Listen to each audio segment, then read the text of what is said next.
Quinn Dales didn't have time for strangers. But he also wasn't the kind of man who could ignore a woman crying on a freezing park bench while his 5-year-old son tugged at his hand, asking for hot chocolate. "Daddy, why is she sad?" Liam asked, his voice soft as he looked at the woman sitting with her arms wrapped around herself, silent tears running down her cheeks. Her dark hair was messy, her eyes red. She looked like she hadn't slept in days. Quinn bent down to zip Liam's coat all the way up. "I don't know, buddy." He hesitated. The woman didn't even look up, just stared blankly ahead like the world had gone dark. Quinn glanced at Liam, then back at her, and before he could talk himself out of it, he shrugged out of his jacket. "Hey," he said gently, holding it out. "You look cold." The woman blinked, startled. Her eyes flicked up to his. "I'm fine," she said quickly, her voice hoarse. "You're shaking," Quinn said, not moving. "Take it, I'm serious." She looked at the jacket like it was a lifeline. Slowly, she reached out and took it. Her fingers brushed his, and he saw the faintest tremble in her hand as she pulled it around herself. "Thank you," she whispered, her voice cracking. He gave her a small nod and pointed toward the cafe across the street. "They've got heat and decent coffee. You should go warm up." She didn't move. Quinn didn't ask questions. He just took Liam's hand and walked away. That should have been it. But it wasn't. 3 days later, Quinn was wiping down tables at the small diner he worked at when the bell over the door jingled. Liam was coloring in the booth near the window with a plate of fries next to him. Quinn looked up and froze. She was back. The woman from the park. Only now she wasn't crying. Her hair was brushed, pulled back in a low ponytail. She wore a clean coat, but it was his jacket draped over her arm. She walked straight up to him. "Hi," she said, nervous but determined. "I'm Fallon Norrell. I think I have your jacket." Quinn blinked. "You came all the way down here to give it back." "I asked around," she said quickly. "A woman at the coffee shop said you worked here. I wanted to thank you, properly." He scratched the back of his neck. "You looked like you needed it." "I did," she said, her voice soft. "More than you knew." Quinn glanced toward Liam. "That's my kid," he said, not sure why he felt like he had to explain. "We were headed home from the playground. He saw you first." Fallon turned her gaze to Liam, who looked up and gave her a shy wave. She smiled, and something about it lit up her whole face. "I owe you both," she said. "Can I buy you dinner or coffee? I'd like to say thank you." Quinn looked at the clock.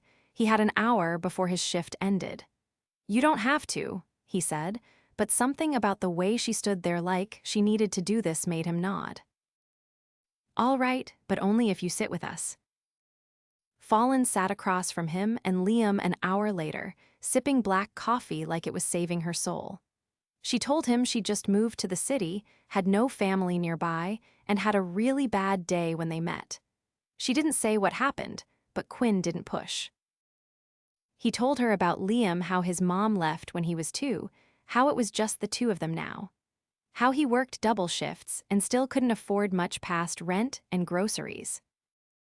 Liam, of course, told her all about his favorite dinosaur, his bedtime stories, and how his dad made the best pancakes in Brooklyn. Fallon laughed, and it wasn't forced. It was the kind of laugh that made people turn around to see who made that sound.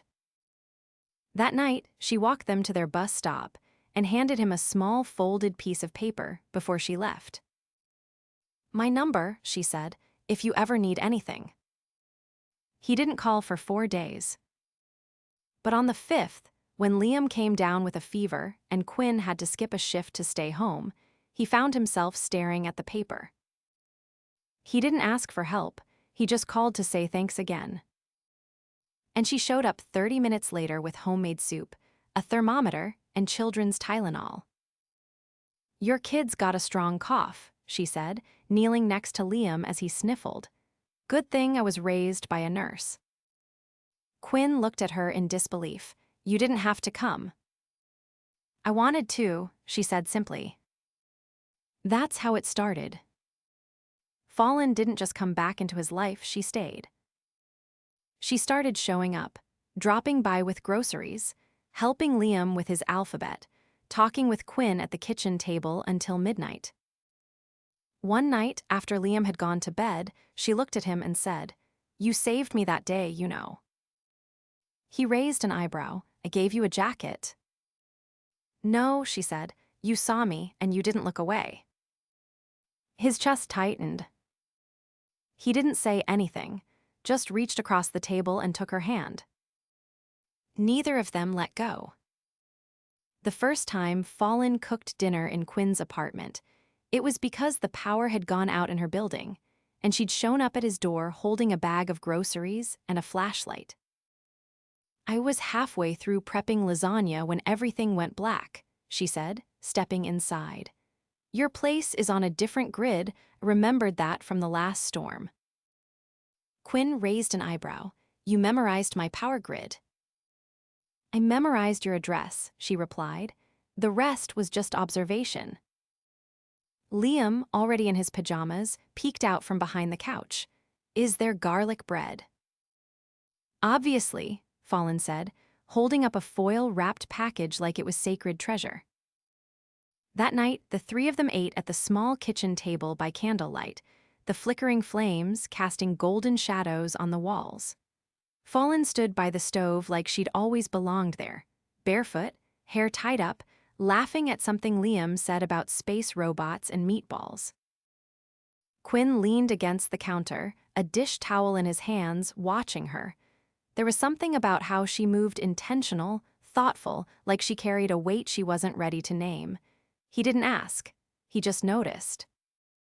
After Liam fell asleep on the couch mid-cartoon, Fallon gently shifted him into his bed, pulling the blanket up to his chin. When she came back into the kitchen, Quinn was standing at the sink, rinsing plates. "You don't have to do dishes," she said. "I don't mind," he said. "Besides, you cooked." She leaned against the counter, crossing her arms. "You ever think about expanding the menu at the diner?"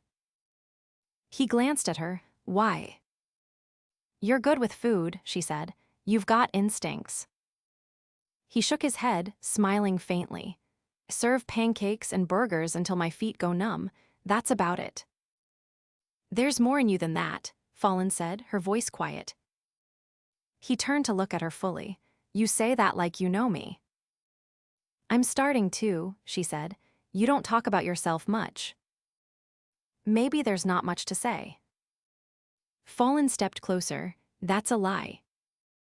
Quinn met her eyes, something unspoken passing between them before he looked away, drying his hands. "You always this bold."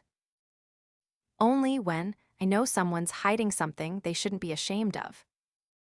Before he could answer, his phone buzzed. He grabbed it off the counter and muttered a curse. Staff called out, "I've got to cover the early shift tomorrow."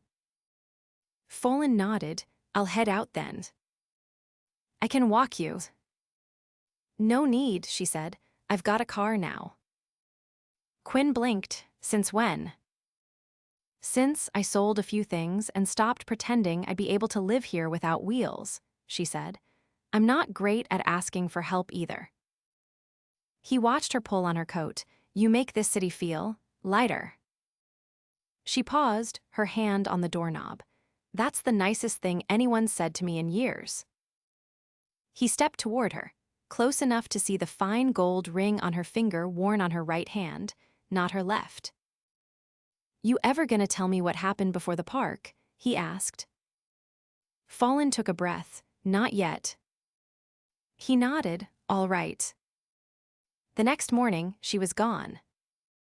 Days passed. They traded fewer phone calls, and when she did come by, she seemed distant, like pieces of her were being held back. She smiled, but her eyes didn't match it. Quinn didn't push, but he noticed everything. Then one evening, Fallon showed up at his door with papers in her hands and panic in her eyes. "I need a place to stay," she said. Just for a few days, please don't ask questions. Quinn stepped aside without a word. Later that night, after Liam was asleep, she sat on the edge of the couch, gripping the papers like they might vanish. I was engaged, she said suddenly, to someone I didn't really know. Quinn sat across from her, silent. He's not who he said he was, Fallon continued, and I didn't find out until it was too late. What did he do? She swallowed, lied about everything, his job, his name, even his past. Found out he was already married, with kids, in another state. Quinn's jaw tightened. You left, didn't you? I ran, she said. I didn't even take my things. Just packed a bag and drove until I hit New York. You safe now? Fallon nodded. He doesn't know where I am. I changed everything, phone, bank, address, but I'm still scared. Quinn leaned forward. You're not alone anymore. She looked up at him, her eyes glassy. Why are you so kind to me? He didn't answer right away. Because you walked into my life like you belonged here, he said, and maybe that's not a coincidence.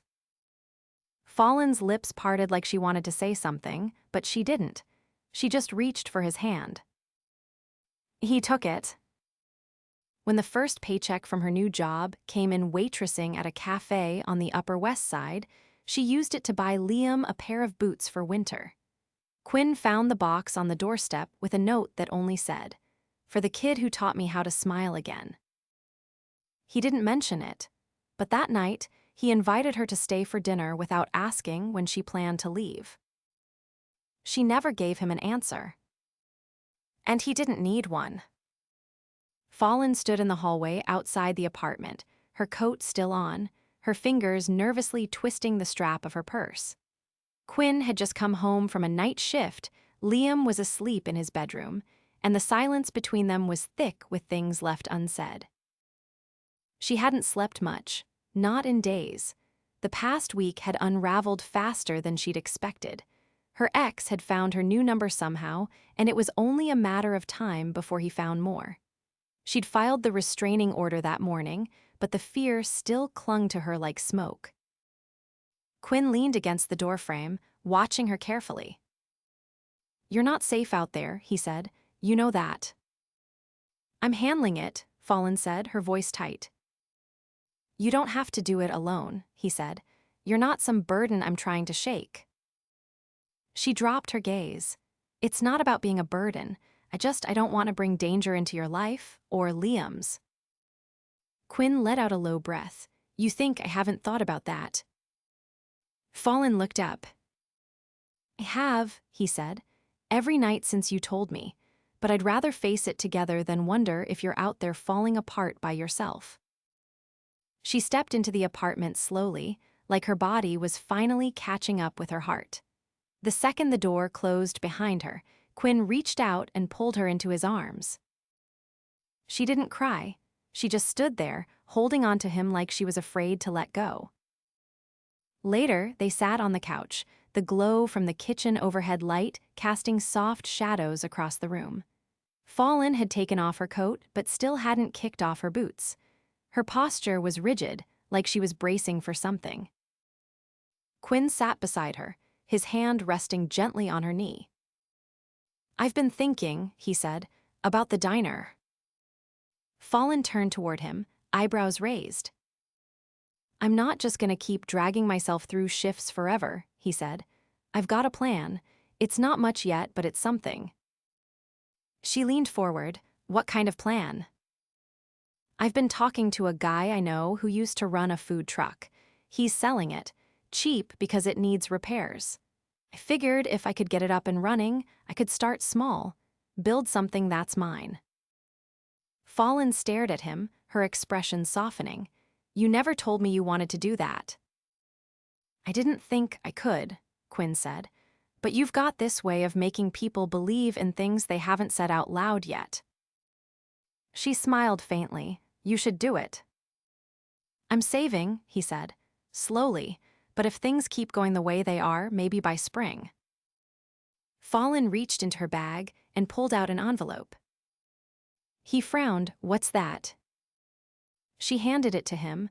It's half of what I got from selling my ring, the one he gave me. Her voice didn't waver. It's not much, but it's a start. Quinn stared at the envelope, then back at her. I can't take this. You're not taking anything, she said. You're letting me invest in something worth believing in. That's different. He hesitated, then placed the envelope on the coffee table without opening it. You don't owe me anything. I know, she said. That's why I'm doing it. Before either of them could say more, there was a light knock on the bedroom door. Liam appeared, rubbing his eyes. Dad, he mumbled, I had a weird dream. Quinn stood and scooped him up. Come on, let's get you a glass of water. Fallon watched them disappear into the kitchen, and a strange warmth spread through her chest. Not just affection, belonging. When Quinn returned, Liam half asleep on his shoulder, she stood. I should go, she said quietly, let you both get some rest. But Quinn didn't move to open the door. He looked at her like he was making a decision that had been building for weeks. I don't want you to leave. Fallon's breath caught. You said a few days, he continued. It's been over a month, and every day you're here, this place feels more like home. She couldn't speak. You belong here, he said, not just because you need a place, because we need you. Fallon swallowed. Are you sure this isn't just about convenience? You think any of this has been convenient? He said with a half laugh. You walked into my life when I wasn't looking for anything, but now can't imagine it without you. She stepped forward. I'm still figuring myself out. Me too, he said. We can figure it out together. She looked at Liam, who had curled into Quinn's shoulder, already drifting back to sleep. I think I already love him, she whispered. Quinn's eyes held hers. Then you're almost caught up. Fallon blinked. What? I've been in love with you, he said, his voice quiet and steady. Since the night you stayed through the storm and made garlic bread like it was the most important thing in the world. Her lips parted, but no words came out. I'm not asking for promises, Quinn said. Just stay. Fallon nodded slowly, her eyes shining. I will, she said, for as long as you'll have me. Quinn leaned in and kissed her gentle, certain, and full of everything neither of them had been able to say until now. And in that tiny apartment, with a sleeping child in his arms and the woman who had changed his life standing in front of him, he realized he already had everything he'd ever wanted. He just hadn't known it until she came back. Fallon adjusted the strap of her heels as she stepped out of the cab, the cold air biting into her skin.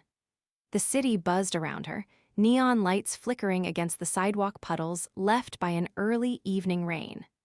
Across the street stood the tall brick building housing a new restaurant one Quinn had helped build from the inside out. Inside, through the steam-fogged windows, she saw the soft golden lighting, the polished wood tables, the chalkboard menu above the counter. She hesitated on the sidewalk, heart pounding in her throat. Fallon hadn't expected to be part of something like this. But over the last 2 months, things had shifted. The food truck idea had turned into something bigger when a retired chef Quinn admired offered him a lease on a small corner space for next to nothing. Fallon had helped redesign the menu, painted walls with her own hands, even taught Liam how to fold napkins into little sailboats on the weekends. She baked early morning muffins while Quinn prepped for lunch. Somehow, they'd built her. Tonight was opening night. She stepped inside, the warmth of the room rushing up to greet her. The place was already half full neighborhood regulars, curious passers-by, a few friends from the diner. Behind the counter, Quinn looked up and caught her eye. He wasn't wearing a uniform, just a charcoal button-down with the sleeves rolled up, flour smudged on his forearm. The second he saw her, something in his face changed. Not surprise, something deeper, like the moment you realize you're exactly where you're meant to be. Fallon made her way toward him. You came, he said, voice low. I said I would. It's different seeing it real, he said, glancing around. I keep expecting someone to tell me I imagined it. It's real, she said. You made it real. He leaned in slightly. You helped me believe it could. Before she could respond, a shout from the back kitchen interrupted them. Quinn winced and looked toward the swinging doors. Plates are backing up, he muttered. I've got to jump in. Go, Fallon said. I'll grab a table. She found a seat near the window, watching him disappear into the kitchen. A few minutes later, Liam appeared beside her, grinning and holding 2 paper menus. Aunt Fallon, he whispered, sliding into the booth beside her. Dad said I could be the host tonight. She raised an eyebrow. Aunt. I asked if I could call you that, he said. Since you're not my mom, but you're not just a friend either, is that okay? Fallon felt something catch in her throat. Yeah, she said, that's more than okay. Later that evening, after the last guests had trickled out and the chairs were turned up on tables, Fallon helped Quinn wipe down the counter. Liam had fallen asleep at one of the booths, his head resting on a folded apron. You did it, she said, handing him a wet cloth. We did it, he said.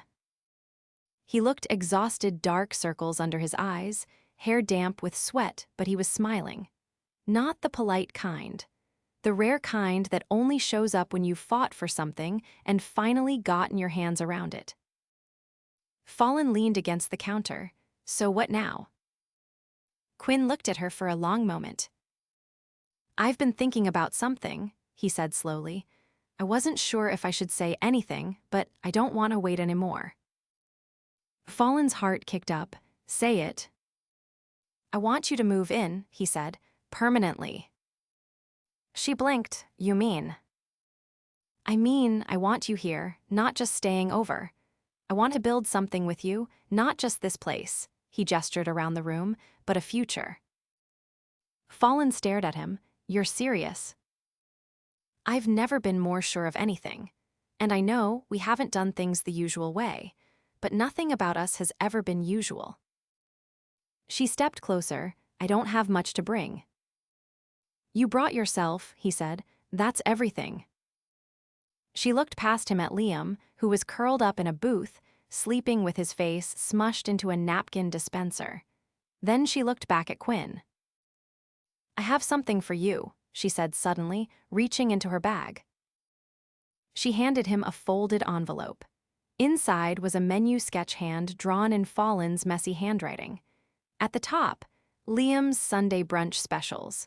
Below that, doodles of pancakes shaped like dinosaurs, fruit towers, and a cartoon version of Quinn flipping a spatula. This is what I want to build, she said. Something that makes people feel like they belong, like how you made me feel the day you gave me your jacket. Quinn swallowed hard, tracing the paper with his thumb. I didn't know it that day, she continued, but I think I was walking toward you the whole time. Quinn reached for her hand. Fallon Norrell, I don't have a ring yet. I don't have some perfect speech planned, but I know what feel, and I know that wherever you are, that's home, so I'm asking. She didn't let him finish. She leaned in and kissed him slow, certain, and without hesitation. When she pulled back, her voice was steady. Yes. Quinn exhaled like he'd been holding his breath for months. Behind them, Liam stirred. Did you guys kiss? He mumbled, half asleep. Fallon laughed. Maybe. You, Liam whispered and rolled over. Quinn wrapped an arm around her waist and pulled her close, resting his forehead against hers. So, he said, you're staying. For good, she said. I'm exactly where I'm supposed to be. And in that moment, with a sleeping child in the booth, a restaurant glowing with possibility, and the woman who had walked into his life when he least expected it, Quinn knew something he hadn't dared believe before. Love didn't have to be easy, it just had to be real. And this was real. The ceremony took place in the garden behind the restaurant, just after sunset, under a canopy of soft amber lights strung between the trees. The tables had been cleared from the patio, replaced with rows of white chairs borrowed from a nearby community center. The air smelled faintly of rosemary and lemon from the kitchen herb boxes along the fence, and a jazz trio played quietly near the back gate, blending perfectly into the hum of early evening. Fallon stood at the edge of the garden, her hands trembling slightly as she adjusted the simple lace cuff at her wrist. Her dress wasn't traditional. She'd found it in a vintage boutique tucked between a bookstore and a florist, and it draped like it had been made for her. Her hair was swept back with a silver comb, and the only jewelry she wore was a delicate pendant Quinn had given her that morning, tucked beneath the fabric near her heart. "I think I'm going to forget how to walk," she whispered to the woman beside her. Marcy, the owner of the cafe Fallon used to work at, smiled and gently squeezed her arm. "That's what deep breaths are for. You've got this." Fallon looked past the archway, where Liam stood at the front in a navy vest. His hands clenched tight around the little pillow. He insisted on carrying even though there were no rings on it, just a crumpled note he had written himself that read, "We are a family now." Quinn waited with one hand in his pocket, the other holding a single white rose. He wasn't in a tux, he'd refused one. Just a crisp white shirt, sleeves rolled, and a pair of dark trousers that Fallon had secretly hemmed the week before when she caught him trying to fix the stitching himself with duct tape. The music shifted, and Fallon stepped forward. She didn't remember taking her first few steps, but she remembered the way Quinn looked at her like time had never moved before and suddenly had somewhere to be. When she reached him, he handed her the rose without a word, and she tucked it into the bouquet of wildflowers she carried, tied together with a ribbon Liam had chosen from an art supply bin. The officiant, a retired city clerk who'd come out of retirement just for this, kept the ceremony short. Neither of them had wanted anything elaborate, but when it came time to speak, Quinn didn't look at the officiant. He looked only at her. "I didn't know how much I needed you until you were already part of my life," he said. "You didn't just walk into our world, you changed it. You brought color to the places I didn't realize were gray. You made Liam feel safe, and you made me believe in things I'd stopped hoping for. I don't want a perfect life. I want this one, with you." Fallon's eyes were already shining, but there were no tears. Instead, she smiled a quiet, steady smile that rooted her to the earth. "I didn't think I'd ever feel safe again," she said. "But you gave me that, and not just with words, but with every quiet moment, every late-night dishwashing dance, every time you let me be scared without making me feel small. I never thought I'd find home in a person, but I did. Found it in you, and in Liam, and I'll choose this life, our life, every day." Liam let out a loud sniffle that made half the guests laugh, and then, without cue, he ran forward and wrapped his arms around both of them. "You forgot to say you may now kiss," he mumbled to the officiant. The older man laughed. "Well, I suppose that's my cue." Quinn kissed her exactly how he had the first time, slow, sure, and without hesitation. The cheers that followed weren't loud. They were warm, familiar, like a family gathering, not just a wedding. Later, after the last slice of cake had been eaten and the trio had packed up, Fallon kicked off her shoes and sat on the back steps of the restaurant, watching Liam chase fireflies under the trees. Quinn joined her, handing her a blanket and a glass of white wine. "I was thinking," he said, "about Sundays." She leaned her head on his shoulder. "What about them?" "Maybe we should close the restaurant one Sunday a month, just for us." Fallon turned to look at him. "You, voluntarily losing business?" He grinned.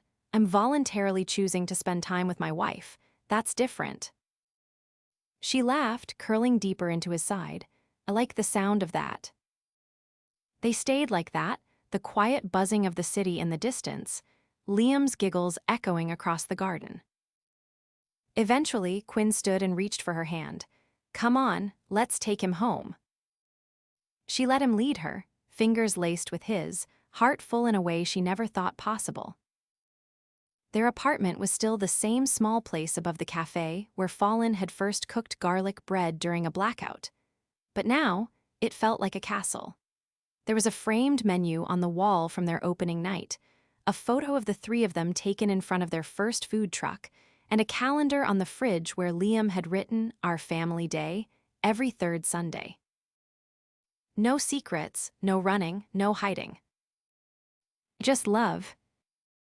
And when Fallon tucked Liam into bed that night and turned to find Quinn already fixing tea in the kitchen, she realized something simple but powerful. She had everything she'd ever wanted. And more than she ever dared to dream.